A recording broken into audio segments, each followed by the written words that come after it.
VPN ছাড়া এই মুহূর্তে আপনি কিভাবে ফেসবুক ব্যবহার করতে পারেন আজকের এই ভিডিওতে আপনাদের দেখাবো। কয়েকদিন আগে আপনাদের সাথে একটা ভিডিও শেয়ার করেছিলাম যে ভিপিএন ব্যবহার করলে আপনার আইডিতে সমস্যা হতে পারে বা হারাতে পারে, কী কী সমস্যা হবে এই বিষয়গুলো নিয়ে আলোচনা করেছিলাম। তো ফেসবুকে ভিডিওটা আপলোড করার পর অনেকে আপনারা আমাকে বকা দিয়েছেন। তো যাই হোক, শুক্রিয়া আদায় করতেছি। তো এটার জবাব আমি এখন দেবো যে আসলে ভিপিএন ছাড়া ফেসবুক ব্যবহার করা যাচ্ছে কিনা বা আপনি ব্যবহার করতে পারবেন কিনা, প্র্যাকটিক্যালিভাবে সব কিছু দেখিয়ে দিব। তো জবাবটা আসলে আমি মনে করি এভাবে দেওয়া উচিত। তো এইখানে দেখতে পারবেন এই যে আমার ফেসবুক, আমি ফেসবুকটা কিন্তু খুব স্মুথভাবে ব্যবহার করতেছি। তো এখন এই যে আমি উপর দিকে আসতেছি, দেখতে পারবেন এখানে কিন্তু আমার কোনো প্রকার ভিপিএন কানেক্ট নেই। এখানে কোনো প্রকার ভিপিএন কানেক্ট নেই, তারপর আমি কিন্তু ফেসবুক স্মুথলিভাবে ব্যবহার করতেছি। তো এখন আপনি কিভাবে করতে পারেন এই বিষয়টা আপনাদের দেখাবো। তো এটা হচ্ছে আপনি আপনার ফোন থেকে চলে আসবেন হচ্ছে প্লে স্টোরে। প্লে স্টোরে আসার পর এই যে অপেরা মিনি যে সফটওয়্যারটা আছে এটা আপনাকে ডাউনলোড করতে হবে। আমি এখান থেকে লিখলাম অপেরা মিনি। তো দেখতে পারবেন এইখান থেকে হচ্ছে আমার অলরেডি এই অ্যাপটা ডাউনলোড করা আছে। তো যেহেতু ডাউনলোড করা আছে আমি আপনাদের সহজভাবে দেখাই। আমার এখানে যে অ্যাপ্লিকেশনটা ডাউনলোড আছে এটাকে আমি ডেটা ক্লিয়ার করে দিই, টোটালি ডেটা ক্লিয়ার করে দিই। কারণ আমি যদি এটাকে আনইনস্টল করে আবার ইনস্টল করি তাহলে আমার সময় লাগবে। যদি এখান থেকে আমি ডেটাটা ক্লিয়ার করে দিচ্ছি, তো সেক্ষেত্রে যদি আমার পুনরায় আবার ফেসবুকটা লগ ইন করতে হবে, তারপর আমি আপনাদের দেখিয়ে দিচ্ছি। হ্যাঁ, যখন আপনার অপেরা মিনিটা ইনস্টল হয়ে যাবে, তো ইনস্টল হওয়ার পর এই অ্যাপটাকে আপনি ওপেন করবেন। ওপেন করার পর আপনার ইন্টারফেসটি ঠিক দেখতে এমন হবে, যেভাবে দেখাচ্ছি ঠিক সেমভাবে আপনি যদি এভাবে কাজ করেন, আপনি খুব সুন্দরভাবে আপনার ফেসবুক আইডি ব্যবহার করতে পারবেন, পেজ ব্যবহার করতে পারবেন, কোনো রকম সমস্যা হবে না। তবে এখানে হালকা আপনার স্পিড একটু কম আসবে, এটা কিন্তু স্বাভাবিক বিষয়। তো এখান থেকে আমি অ্যালাউ দিয়ে দিচ্ছি, এখান থেকে ওকে দিয়ে দিলাম, এখান থেকে কন্টিনিউ দিয়ে দেবো, এখান থেকে আবার কন্টিনিউ দিয়ে দেবো। এরপর এখান থেকে আমি স্কিপে দিয়ে দিচ্ছি ভিডিওটা অতি সংক্ষেপ করার জন্য, তারপরে অনেক বড় হয়ে যাবে আমি জানি।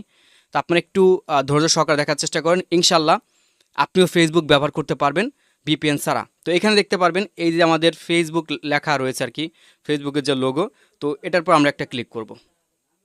তো আমি যে কাজটা করব, এখান থেকে ফেসবুকের লোগোর পর একটা ক্লিক করব। দেখতে পারবেন এখান থেকে মোর ফেসবুক ফর লেস ডেটা এরকম দেখাচ্ছে। তো আপনি এটাতে ক্লিক করে একটু ওয়েট করবেন। ওয়েট করার পর দেখতে পারবেন আপনার ফেসবুকের ইন্টারফেসটা ঠিক এরকম দেখাবে, এরকম দেখাবে। এখন এখান থেকে আপনি হচ্ছে আপনার ফেসবুকের নাম্বার দিবেন, প্লাস পাসওয়ার্ড দিবেন, তারপর লগ ইন করবেন। তো আমি এখান থেকে আমি দিয়ে দিচ্ছি, প্লাস পাসওয়ার্ডটা দিয়ে দিচ্ছি।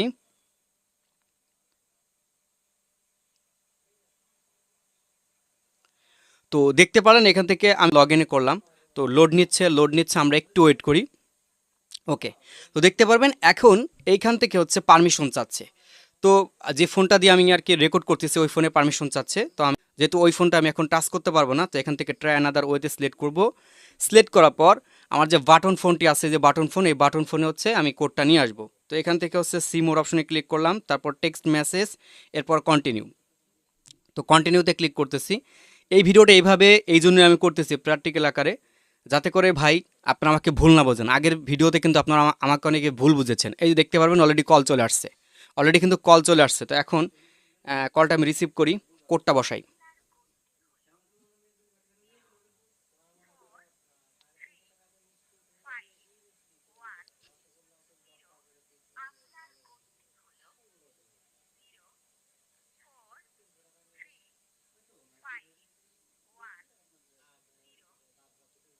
ওকে, তো কোডটা আমার নেওয়া শেষ, আমি এটাকে সাইডে রেখে দিলাম। তো এরপর এখান থেকে কন্টিনিউ অপশনে ক্লিক করে দিলাম। একটু ওয়েট করি আমরা। দেখতে পারবেন এখান থেকে উপরের দিক দিয়ে একটা নোটিফিকেশন বার চলে আসছে, প্লাস আমার প্রোফাইলটাও চলে আসছে। এখান থেকে সেভ দিতে পারি, প্লাস আমি এখান থেকে নট নাওটা দিয়ে দিলাম। তো আপনি চাইলে সেভ দিয়ে রাখতে পারেন, তাহলে আপনার বারবার আর লগ ইন করা লাগবে না। তো এখন এখান থেকে আমরা একটু ওয়েট করি। ওকে, তো দেখতে পারবেন আমাদের ফেসবুকটা কিন্তু ওপেন হয়ে গেছে। এই যে আমাদের ফেসবুকটা ওপেন হয়ে গেছে এবং নিত্য নতুন আপডেট কিন্তু আমরা এখান থেকে পাবো আর কি। তো এইভাবে খুব সহজে আপনিও চাইলে আপনার ফেসবুক ব্যবহার করতে পারেন। আশা রাখি বুঝতে পেরেছেন সেদিনকের ভিপিএন ভিডিওটা আমি কিভাবে আপলোড করেছিলাম। তবে এটা আপনি সবসময় স্মুথলিভাবে ব্যবহার করতে পারবেন। ভিডিও আপলোড করার ক্ষেত্রে একটু স্লোলি কাজ করে, তবে যদি আপনি ফজরের নামাজের ওই টাইমতে ভিডিওটা আপলোড করেন আপনি স্পিডটা খুব বেশি পাবেন, কারণ তখন ওইভাবে কিন্তু সবাই চালায় না। আর আমি ওই ভিডিওটা তখনই কিন্তু আপলোড করেছিলাম, মানে সকালের দিকে ফজর নামাজ পড়ে এসে আমি ভিডিওটা আপলোড করে দিয়েছিলাম। তো যারা দেখেছিলেন আর কি, আপনারা খুব সকাল সকাল ভিডিওটা আপলোড হয়েছিল। তো আশা রাখি আপনারা যে ভুল বুঝেছিলেন আমাকে, তো এটা হয়তো বা এখন আপনারা বুঝতে পেরেছেন আপনার নিজের ভুল।